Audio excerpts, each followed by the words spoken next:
මම දැක්ක සමහර තැන්වල මේ වාහන මේ කැලෑ වලින් වැහිලා ගස් වලින් වැහිලා මේ වාහනේ මේ සිග්නල් එක මේ තියෙන්නේ මේ බස් රථ 1930 40 50 කාලේ මහ ජනතාව ප්‍රවාහනය කරන්න යොදාගත්ත බස් රථ තමයි මේ තියෙන්නේ.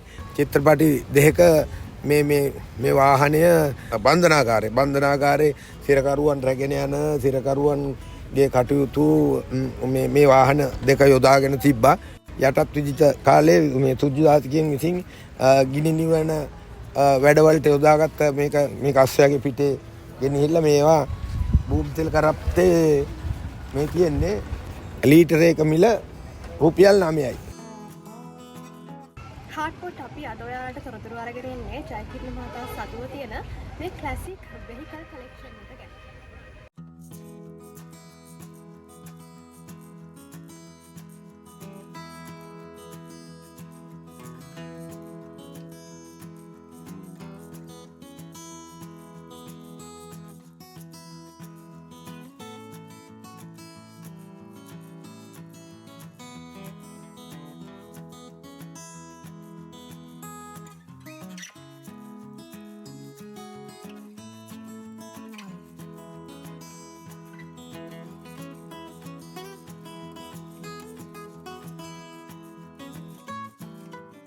ක්ලාසික් වාහන කියලා කියන්නේ ඉදිරි පරම්පරාවට අපි අනිවාර්යෙන්ම ගෙනියන්න ඕන දෙයක්.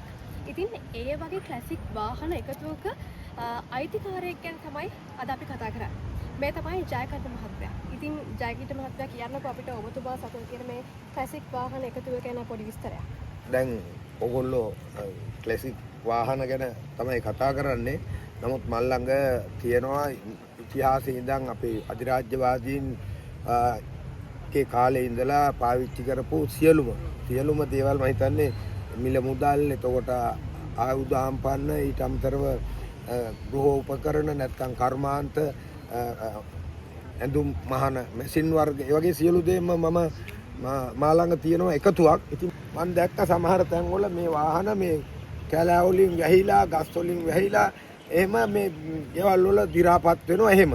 ඊට පස්සේ මට නිකන් අපි සංවාද වුණාම ඇහුවාම අපේ තාත්තා සිහි වෙන්න මේක තියෙන මුත්තා සිහි වෙන්න එහෙම කියලා ඒ වාහන ගෙවල් වල තියෙන. හැබැයි ඒවට මේ නඩත්තු කටයුත්තක් සිද්ධ වෙන්නේ නැහැ. ඒවට මම හිතන්නේ ලොකු මුදලක් යනවා.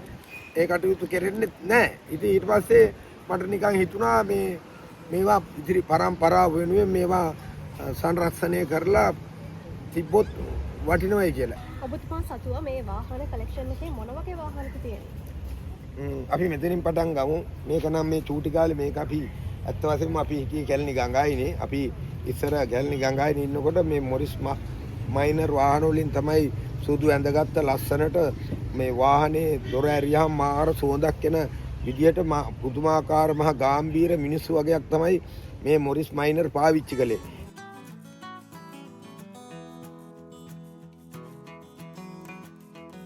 තොර කොළඹ පළාතේ නැත්තම් කොළඹින් පිටත් ප්‍රවාහන කටයුතු වල මගී ප්‍රවාහන වැඩවල මේක යෙදුණා. හැබැයි ඒ යෙදුනට මේවා හරි කියන්නේ ගාම්භීර නැතු අපේ අද වගේ නෙමෙයි. මේ ඉස්සර මේ මිනිස්සු ලස්සනට ඇඳලා සුදු ඇඳලා එහෙම හිටියේ. අපි ඉතින් මේ වාහන අපේ ගඟයින් තාම අපිට ඒ දුවාම 750ක් රුපියලක් දෙනවා. අපි ඒවා හෝදන කටයුතු එහෙම කළා. මට මේක හරි සමීපයි මේ වාහනේ. ඊට පස්සේ මේවා දඬු පෝට් කියනවා. එතකොට මේ වාහනේ මේවා නම් මේ එකතුවත් එක්ක එකතු වෙලා ඉතින් මේවා මේ ඒ කාලේ පුදුමා විදිහට මේ වාහන මේ තියෙන සිග්නල් එක මේකේ මේ තියෙන්නේ මේ වාහනේ මේ සිග්නල් එක මේ ඒ කාලේ වාහනයක සිග්නල් එකක් මේ වගේ විශේෂිත දැන් වීදුරුව මේ ඉන් ස්ක්‍රීන් එක මේ අතට ඇරෙන්නේ. ඉතින් ඒ වගේ මේ එකටම නැකන් කියන තවත් වාහනයක්. එතකොට ඒ වගේ ඉතින් හුඟා ಜಾති තියෙනවා. ඉතින් මම මේ මහ ජනතාවට නරඹන්න අපි මේවා ප්‍රදර්ශනයට දාලා තියෙනවා. මේවා වෙනත් තැන් වල නම් කිසි කෙනෙක් අල්ලන්නවත් දෙන්නේ මේ වාහන. මොකද මේ තියෙන කොටස් මේ අපිට නැවත හොයාගන්න බෑ නැති වුණොත්. ඉතින් මේ තියෙන මේ වාහන මේ වාහන ස්ටාර්ට් කරන්න යොදන මේ හැමර එක.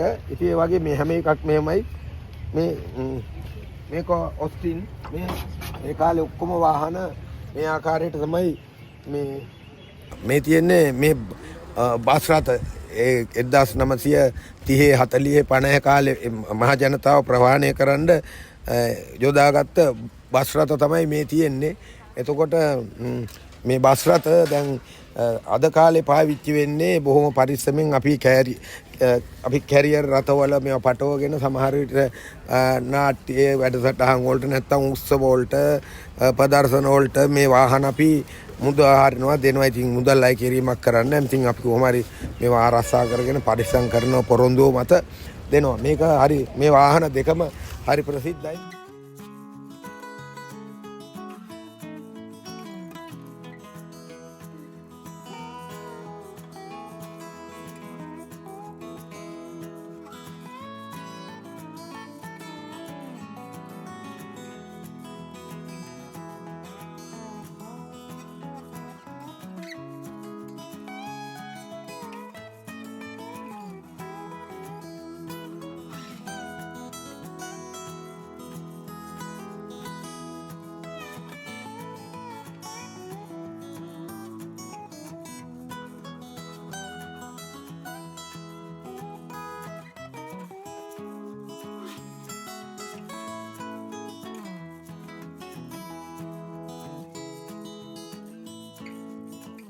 චිත්‍රපටි දෙක මේ වාහනය කියන්නේ මේ හමුදා ඒ කියන්නේ බන්ධනාගාරේ සිරකරුවන් රැගෙන යන සිරකරුවන්ගේ කටයුතු මේ වාහන දෙක යොදාගෙන තිබ්බා. ඉතින් ඒ ඉන්දියාව සහ ඩුබායි වල නිෂ්පාදනය කරපු චිත්‍රපටි දෙකක් සඳහා හරි ප්‍රසිද්ධ වුණා. මේවා නිසා මේ වගේම ඔය කොළඹ කොටුව පරණ කොටුවේ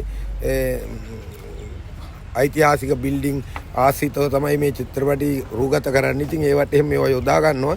ඉතින් අනාගත පරපුර වෙනුවෙන් ඉතින් මේවා රකින්න ඕගොල්ලොත් ඉතින් මේවා මේ සමාජයට දෙන්න මේවා රකින්න කියලා. මේ නැත්තම් තව අය ළඟ තියනවා නම් කැලෑ වදින්න නොදී ඒ වටිනාකම අපිට දීලා අපි ඒවා සංරක්ෂණය කරනවා. නිකන් නෙමෙයි ඒගොල්ලන්ට මුදල් දෙනවා. ඉතින් තව මේ වගේ හැංගිච්ච දේවල් තියෙනවා නම් අපිට ලබා දෙන්න කියලා ඉල්ලා සිටිනවා.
මේවත් සුදු ජාතිකයන් විසින් ඒ කියන්නේ අපේ යටත් විදිත කාලේ මේ සුදු ජාතිකයන් විසින් ගිනි නිවන වැඩවලට යොදාගත්ත මේක අස්සයාගේ පිටේ ගෙනහිල්ලා මේවා ගිනි නිවීමේ කටයුතු වලට නැත්තම් ගෑස් ප්‍රවාහනයට ඒ වගේ ඒවට තමයි මේක යොදාගෙන තියෙන්නේ.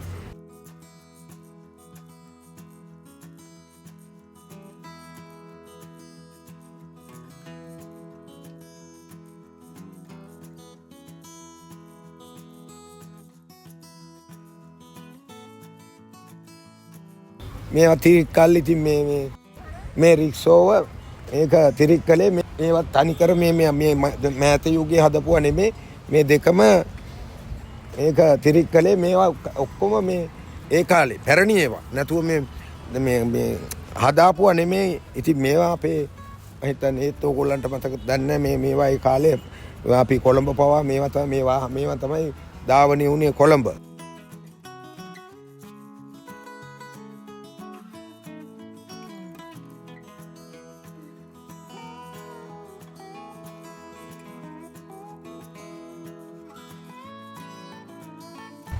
බූම්තෙල් කරත්තේ මේ තියෙන්නේ ලීටරයක මිල රුපියල් 9යි. මාරවිල මුහුදු කටුවේ බූම්තෙල් බෙදා හැරීමේ ස්ථානයක තීච්ච බූම්තෙල් කරත්තයක්. ඉතින් මේ වගේ දේවල් තමයි මේ සංරක්ෂණය කරගෙන ඉතින් අපි අනාගත පරම්පරාවට ඉතුරු කිරීමේ කටයුතු කරන්නේ. ඉතින් ඕවා මිල කරන්න බෑ. නමුත් මේ විශාල මුදලක් යට කරලා තමයි මේවා සංරක්ෂණය කරන්නේ. ඉතින් මේවා සංරක්ෂණය කරන අය හරි අමාරුවෙන් කරගෙන යන්නේ. ඒවට සහයෝගය දෙන්න කියලා ඉල්ලා සිටිනවා. තරුණ පරම්පරාව මේවට හිත යොමු වෙලා ඉන්න හින්දා මේ ඔයගොල්ලෝ ගැන මගේ ලොකු පැහැදීමක් ස්තුතියක් ලබා දෙන්න.